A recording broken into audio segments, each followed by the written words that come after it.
ಅಡ್ಡ ಮತದಾನ ಮಾಡಿರುವಂತಹ ಎಸ್ ಟಿ ಸೋಮಶೇಖರ್ ಶಾಸಕ ಸ್ಥಾನ ಸೇಫ್ ಆಗುತ್ತಾ?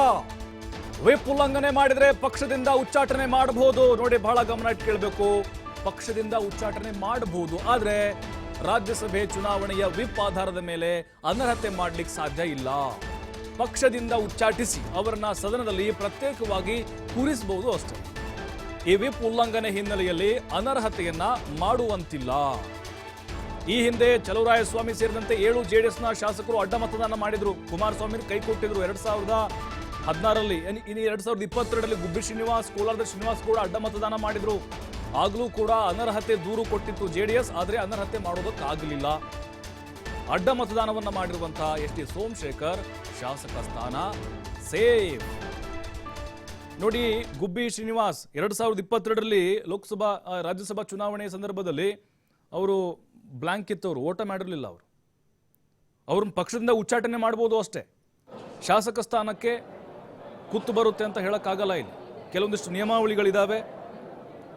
ಈಗ ಏನೋ ಪಕ್ಷ ವಿರೋಧ ಚಟುವಟಿಕೆ ಮಾಡಿದ್ರು, ಆಪರೇಷನ್ ಕಮಲಕ್ಕೆ ಅಥವಾ ಆಪರೇಷನ್ ಇನ್ನೂ ಯಾವುದಕ್ಕೆ ಒಳಗಾದ್ರು, ಆ ಸಂದರ್ಭದಲ್ಲಿ ಸ್ಪೀಕರ್ ಅವ್ರ ದೂರಕ್ಕೆ ಹೋಗಿ ಅಲ್ಲಿ ಅವ್ರನ್ನ ಶಾಸಕ ಸ್ಥಾನದಿಂದ ತೆಗೆಯುವಂಥ ಕಾನೂನುಗಳಿರುತ್ತೆ. ಆದರೆ ಇದು ಅಡ್ಡ ಮತದಾನ ಪ್ರಕ್ರಿಯೆಯಲ್ಲಿ ಈಗ ಪಕ್ಷ ತೆಗೆದುಕೊಳ್ಳುವಂಥ ನಿರ್ಧಾರ ಏನಾಗಿರುತ್ತೆ? ಈಗ ಸ್ಪೀಕರ್ ಅವರು ಯಾವ ತೀರ್ಮಾನವನ್ನು ತೆಗೆದುಕೊಳ್ಬೋದು? ಈಗ ಶಾಸಕ ಸ್ಥಾನದ ವಿಚಾರಕ್ಕೆ ಬರೋದಾದರೆ ಪಕ್ಷದಿಂದ ಉಚ್ಚಾಟನೆ ಮಾಡಲಿಕ್ಕೆ ಮಾತ್ರ ಇಲ್ಲಿ ಅವಕಾಶಗಳಿರುತ್ತೆ. ರಾಜ್ಯಸಭೆ ಚುನಾವಣೆಯಲ್ಲಿ ವಿಪ್ ಉಲ್ಲಂಘನೆ ಮಾಡಿದ್ರು, ಅಲ್ಲಿ ಕ್ರಾಸ್ ವೋಟ್ ಮಾಡಿದ್ರು ಅನ್ನುವ ಆಧಾರದ ಮೇಲೆ ಅವ್ರನ್ನ ಅನರ್ಹತೆ ಮಾಡಲಿಕ್ಕೆ ಆಗೋದಿಲ್ಲ. ಪಕ್ಷದಿಂದ ಅವ್ರು ಉಚ್ಚಾಟನೆ ಮಾಡ್ತಾರೆ, ಆಯ್ತಪ್ಪ ನೀವು ನಮ್ಮ ಪಕ್ಷದವ್ರು ಅಲ್ಲ ಅಂತ ಹೇಳಿದ್ರೆ ಅವರು ಒಬ್ಬ ಶಾಸಕರಾಗಿ ಹಾಗೆ ಉಳಿತಾರೆ. ಅವರು MLA ಆಗಿರ್ತಾರೆ, ಆದರೆ ಯಾವುದೇ ಪಕ್ಷ ಚಿಹ್ನೆಯಲ್ಲಿ ಅವ್ರು ಇರೋದಿಲ್ಲ. ಅವ್ರು ಯಾವುದೇ ಪಕ್ಷಕ್ಕೂ ಕೂಡ ಸೇರೋ ಹಾಗಿಲ್ಲ. ಈಗ ಗುಬ್ಬಿ ಶ್ರೀನಿವಾಸ್ ಅವ್ರದ್ದು ಕೂಡ ಹಾಗೆ ಆಗಿತ್ತು ನೋಡಿ. ಇನ್ನೇನು ವಿಧಾನಸಭೆ ಚುನಾವಣೆ ಹತ್ರ ಬರ್ತಾ ಇತ್ತು ಅನ್ನುವಾಗಲೇ ಅವ್ರನ್ನ ಪಕ್ಷದಿಂದ ಉಚ್ಚಾಟನೆ ಮಾಡಿದ್ರು, ಆದರೂ ಅವರು MLA ಆಗಿನೇ ಉಳಿದಿದ್ರು. ಅದಾದ ಮೇಲೆ ಅವರೇ ಸ್ವತಃ ಬಂದು ರಾಜೀನಾಮೆಯನ್ನು ಕೊಟ್ಟರು. ಇವರು ಹೋಗಿ ಸ್ವತಃ ರಾಜೀನಾಮೆಯನ್ನು ಕೊಡಬಹುದು, ಸದನದಲ್ಲಿ ಇವ್ರನ್ನ ಪ್ರತ್ಯೇಕವಾಗಿ ಕೂರಿಸಬಹುದು ಅಷ್ಟೇ. ಅಂದರೆ ಪಕ್ಷದ ಜೊತೆಗೆ ಅವರು ಗುರುತಿಸ್ಕೊಳ್ಳೋಕೆ ಆಗಲ್ಲ. ಈ ವಿಪ್ ಅನ್ನು ಉಲ್ಲಂಘನೆ ಮಾಡಿದ್ದಾರೆ ಅನ್ನುವಂಥ ಕಾರಣಕ್ಕೆ ಅನರ್ಹತೆ ಮಾಡುವಂಥ ಅವಕಾಶಗಳು ಬಹಳ ಕಡಿಮೆ ಇದೆ. ಚಲುವರಾಯಸ್ವಾಮಿ ಅವರು ಸೇರಿದಂತೆ 7 ಜನ MLAಗಳಿದ್ರಲ್ಲ, ಈ ಹಿಂದೆ 2016ರಲ್ಲಿ JDS MLAಗಳು ಇದೇ ರೀತಿ ಅಡ್ಡ ಮತದಾನವನ್ನು ಮಾಡಿದ್ರು. ಅವ್ರನ್ನ ಪಕ್ಷದಿಂದ ಉಚ್ಚಾಟನೆ ಮಾಡಿದ್ರು ಅಷ್ಟೇ. ಗುಬ್ಬಿ ಶ್ರೀನಿವಾಸು, ಕೋಲಾರ ಶ್ರೀನಿವಾಸ್ ಗೌಡ ಕೂಡ ಅಡ್ಡ ಮತದಾನ ಮಾಡಿದ್ರು, ಆಗಲೂ ಕೂಡ ಅಷ್ಟೇ ಅವ್ರನ್ನ ಪಕ್ಷದಿಂದ ತೆಗೆದ್ರು. ಅನರ್ಹತೆನ ಮಾಡಕ್ ಆಗಿರಲಿಲ್ಲ ಅಲ್ಲಿ.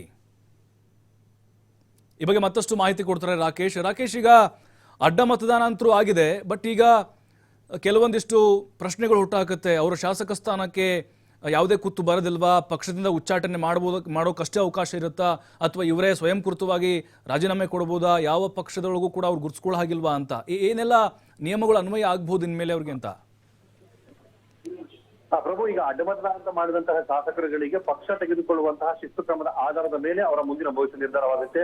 ಒಂದು ವೇಳೆ ಪಕ್ಷ ವಿಪ್ ಜಾರಿ ಮಾಡುವಂತಹ ಸಂದರ್ಭದಲ್ಲಿ ಅದನ್ನ ಸೀರಿಯಸ್ ಆಗಿ ಕನ್ಸಿಡರ್ ಮಾಡಿ, ಅಂದ್ರೆ ಒಂದೊಂದು ಮತವೂ ಅಮೂಲ್ಯ, ಅವರ ವಿರುದ್ಧ ಕ್ರಮವನ್ನು ಜರುಗಿಸಲೇಬೇಕು ಅನ್ನುವಂಥ ಸನ್ನಿವೇಶ ನಿರ್ಮಾಣವಾದಾಗ ಅವರು ಅದಕ್ಕೆ ಶಿಫಾರಸನ್ನು ಮಾಡಿದ ಸಂದರ್ಭದಲ್ಲಿ ಅವರ ಶಾಸಕತ್ವದ ವಿಚಾರಕ್ಕೆ ಸಂಕಷ್ಟ ಎದುರಾಗುವಂತ ಸನ್ನಿವೇಶ ಇರುತ್ತೆ. ಅದನ್ನ ಹೊರತುಪಡಿಸಿದ ಹಾಗೆ ಪಕ್ಷ ತೆಗೆದುಕೊಳ್ಳುವಂತಹ ನಿಲುವಿನ ಮೇಲೆ ಎಲ್ಲವೂ ಕೂಡ ನಿರ್ಧಾರವಾಗುತ್ತೆ. ಈ ಹಿಂದೆ ಅಂದ್ರೆ ಕಳೆದ ಬಾರಿಯ ಚುನಾವಣೆ ನಡೆದಂತ ಸಂದರ್ಭದಲ್ಲಿ JDSನ ಶಾಸಕರಿಬ್ಬರು ಅಡ್ಡಮತ ಮಾಡಿದಂತ ಸನ್ನಿವೇಶದಲ್ಲಿ ಅವರ ವಿರುದ್ಧ ಕೂಡ ಶಿಸ್ತು ಕ್ರಮಕ್ಕೆ JDS ಮುಂದಾಗಿತ್ತು. ಅವರ ವಿರುದ್ಧ ಕ್ರಮ ತೆಗೆದುಕೊಳ್ಳುವಂತ ಸನ್ನಿವೇಶದಲ್ಲೂ ಕೂಡ ಆಮೇಲೆ ಅವರು ಅದನ್ನ ಅಂದ್ರೆ ಶಿಸ್ತು ಕ್ರಮದ ವಿಚಾರವನ್ನ ಪ್ರಶ್ನಿಸಿ ಕೋರ್ಟ್ ಮೆಟ್ಟಿಲಿದ್ರು. ಆ ಬಳಿಕ ಅಲ್ಲಿ ಅದು ಅಸಿಂಧು ಅನ್ನುವಂಥ ಸನ್ನಿವೇಶ ನಿರ್ಮಾಣವಾದಂತಹ ಹಿನ್ನೆಲೆಯಲ್ಲಿ ಅದನ್ನ ಬದಲಾವಣೆ ಮಾಡುವಂತ ಅವಕಾಶ ಕೂಡ ಸಿಕ್ಕಿತ್ತು. ಸೊ ಈ ರೀತಿ ಪಕ್ಷ ತೆಗೆದುಕೊಳ್ಳುವಂತಹ ನೀತಿ ನಿಲುವು ಮತ್ತು ವಿಚಾರಗಳಿಗೆ ಸಂಬಂಧಪಟ್ಟ ಹಾಗೆ ಆಗುವಂತಹ ಬದಲಾವಣೆಗಳು ಮತ್ತು ಆ ವ್ಯಾಪ್ತಿಯಲ್ಲಿ ಆಗುವಂತಹ ನಿಯಮಗಳ ಪಾಲನೆ ವಿಚಾರದ ಹಿನ್ನೆಲೆಯಲ್ಲಿ ಶಾಸಕತ್ವದ ಅರ್ಹತೆ ಮತ್ತು ಅನರ್ಹತೆ ವಿಚಾರ ನಿರ್ಧಾರವಾಗುತ್ತೆ. ಹಾಗಾಗಿ ಯಾವ ಪಕ್ಷದ ಸದಸ್ಯರು ಅಡ್ಡ ಮತದಾನ ಮಾಡಿರ್ತಾರೋ ಅವರ ವಿರುದ್ಧ ಆ ಪಕ್ಷ ತೆಗೆದುಕೊಳ್ಳುವಂತಹ ನಿರ್ಧಾರದ ಮೇಲೆ ಮುಂದಿನ ಅವರ ಭವಿಷ್ಯ ನಿರ್ಧಾರವಾಗುತ್ತೆ. ಪ್ರಭು, ಅಂದ್ರೆ ರಾಕೇಶ್, ಈಗ ಉಚ್ಚಾಟನೆ ಮಾಡಿದ್ರು ಕೂಡ ಅವರು MLA ಆಗಿ ಉಳ್ಕೊಳ್ತಾರೆ.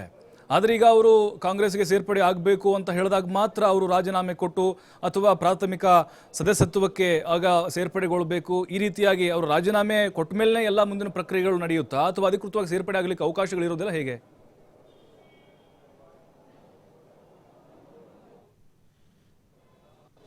ಪ್ರಭು, ಈ ಪ್ರಕ್ರಿಯೆಯಲ್ಲಿ ಪಕ್ಷದ ವಿಪ್ ಉಲ್ಲಂಘನೆ ಆದಂತಹ ಸಂದರ್ಭದಲ್ಲಿ ಪಕ್ಷದ ನಿಲುವುಗಳಿಂದ ಅವರು ದೂರ ಉಳಿದಿದ್ದಾರೆ ಅನ್ನುವಂಥ ಲೆಕ್ಕವನ್ನು ತೆಗೆದುಕೊಂಡು ಪಕ್ಷವರನ್ನು ಉಚ್ಚಾಟನೆ ಮಾಡಬಹುದು ಅಥವಾ ಯಾವುದೇ ಶಿಸ್ತು ಕ್ರಮ ತೆಗೆದುಕೊಂಡ್ರೆ ಹಾಗೆ ಉಳಿದುಕೊಳ್ಳಬಹುದು. ಅಡ್ಡ ಮತದಾನ ಮಾಡಿರುವ ಶಿಕ್ಷೆಗೆ ಗುರಿಯಾಗುವಂತಹ ಸನ್ನಿವೇಶ ಎದುರಾದಾಗ ಮಾತ್ರ ಶಾಸಕರಿಗೆ ಆ ಸಮಸ್ಯೆ ಎದುರಾಗುತ್ತೆ ಹೊರತುಪಡಿಸಿದ್ರೆ ಉಳಿದಂತೆ ಅವರ ವೈಯಕ್ತಿಕ ಇಚ್ಛೆಯನ್ನ ಅಥವಾ ಅವರ ಬದಲಾದ ನಿರ್ಧಾರವನ್ನು ತೆಗೆದುಕೊಂಡು ಮುಂದಿನ ಸ್ಟೆಪ್ ನೀಡಬೇಕಾಗುತ್ತೆ ಹೊರತು ಯಾವುದೇ ರೀತಿಯಂತ ಸಮಸ್ಯೆ ಎದುರಾಗಲಾಗುವಂಥದ್ದು ಅಂದ್ರೆ ಈಗಿರುವಂತಹ ಮಾಹಿತಿ. ಅಂದ್ರೆ ಶಾಸಕರನ್ನ ಪಕ್ಷಾಂತರದ ವಿಚಾರಕ್ಕಾಗ ಮಾತ್ರ ಇದು ಸಮಸ್ಯೆಗೆ ಗುರಿಯಾಗುತ್ತೆ ಅನ್ನೋದನ್ನು ಬಿಟ್ಟರೆ ಹೊರತುಪಡಿಸಿದ್ರೆ ಉಳಿದಂತೆ ಯಾವುದೇ ರೀತಿಯಾದಂತಹ ಸಂಕಷ್ಟ ಎದುರಾಗುವುದಿಲ್ಲ ಅನ್ನುವಂಥದ್ದು ಈಗಿನ ಚರ್ಚೆಯ ವಿಚಾರ. ಆದ್ರೆ ಅದನ್ನು ಹೊರತುಪಡಿಸಿ ಆಯಾ ಪಕ್ಷಗಳು ತೆಗೆದುಕೊಳ್ಳುವಂಥದ್ದು ಅವರ ಭವಿಷ್ಯ ನಿರ್ಧಾರವಾಗುತ್ತೆ. ಪ್ರಭು, ಥ್ಯಾಂಕ್ ಯು ರಾಕೇಶ್ ಮಾಹಿತಿಗಾಗಿ.